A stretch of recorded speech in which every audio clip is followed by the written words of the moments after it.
সোনিয়া, বোন আমাকে 1000 টাকা দে তো, আমার লাগবে ইমার্জেন্সি। 1000 টাকা? 1000 টাকা আমি কই পামো? তখন থেকে দোকানটা নিয়ে দাঁড়ায় আছি, ঠিক মতো তো বেচা কিনা হয় নাই। এই বড় বোন হচ্ছিস কি জন্য? হ্যাঁ, বড় বোন হচ্ছিস কি জন্য? ছোটদের চাহিদা মেটাতে পারছ না, বড় বোন হচ্ছিস। আমার এখন 1000 টাকা লাগবে, 1000 টাকা দে, তাড়াতাড়ি দে, কোনো কাহিনী আমি শুনতে চাই না। তুই আমার কথা কেন বিশ্বাস করতেছস না? আমি তো তোর কইলাম যে আমার কাছে কোনো টাকা পয়সা নাই। এই দেখ, মাত্র 500 টাকা, এই টাকাটা দিয়ে সাইল কিনতে হইব না? আরে চাল কিনবি না কি কিনবি এটা তোর বিষয়, আমাকে শোনাচ্ছিস কেন? হ্যাঁ, আরে টাকাটা দিয়ে যা, টাকাটা নিস না। ভাইয়া দাঁড়ান। কি হয়েছে বলুন, তাড়াতাড়ি বলুন, তাড়া হচ্ছে। আপনি ওনার সাথে এরকম করছেন, উনি কি আপনার বোন? কথা বলে তো মনে হলো আপনার বোন। হ্যাঁ, আমার বোন হয়। তো কি হয়েছে? আমার কিছু হয়নি, কিন্তু আপনি আপনার বোনের সাথে এভাবে ব্যবহার করছেন কেন? আপনি একজন ভাই, ভাই হয়ে আপনার বোনের সাথে এরকম ব্যবহার করছেন। আচ্ছা, এই শরবত দোকানটা তো উনি চালাচ্ছে, তাহলে আপনি কেন চালাচ্ছেন না? আপনার বোনের উচিত বসে থাকার আর আপনার ইনকাম করার, কিন্তু আপনি আপনার বোন দিয়ে ব্যবসা করাচ্ছেন, তাই না? আপনি কেমন ভাই?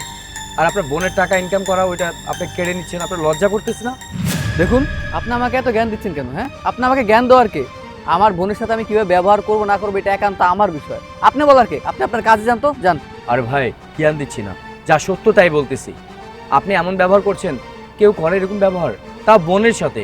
আর বোন এত কষ্ট করে আপনাকে লালন পালন করতেছে, আপনি তো ইনকাম করেন না, তার মধ্যে আবার আপনার বোনের সাথে খারাপ ব্যবহার করছেন। আসলে আপনি বুঝবেন কি? আপনি তো বসে বসে খান, যদি ইনকাম করতেন না তাহলে বুঝে যেতেন যে ইনকাম করতে কত কষ্ট। সারাদিন রোদ্রে পড়ে উনি ইনকাম করে। দাঁড়ান, দেখাচ্ছি আপনার বোন কত কষ্ট করে ইনকাম করে। দেখুন, একটু তাকান ওখানে।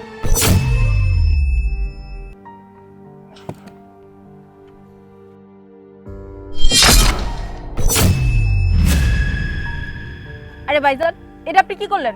আপনি আমার গায়ে কেন ধরলেন? কি করতেছি বুঝতে পারতেছিস না? দেখেন, আমার টাকা দেন আর গ্লাসটা দিয়ে যান। মুখে মুখে কথা বলো সবার, তো সর্বদি খাবো না দা। দাঁড়ান, এবার বুঝতে পেরেছেন? রাগ করলে হবে না।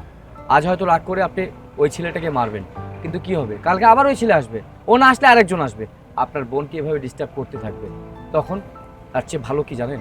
আপনার বোনকে বাসায় রাখুন আর আপনি শরবত বিক্রি করুন, এটা ভালো হবে। তাহলে কখন আপনার বোনকে কেউ ডিস্টার্ব করবে না। বুঝতে পারছেন ভাই? এখন সময় আছে, ভালো হয়ে যান। আর যান, আপনার বোন থেকে সরি বলুন। ভাই আমি আসি।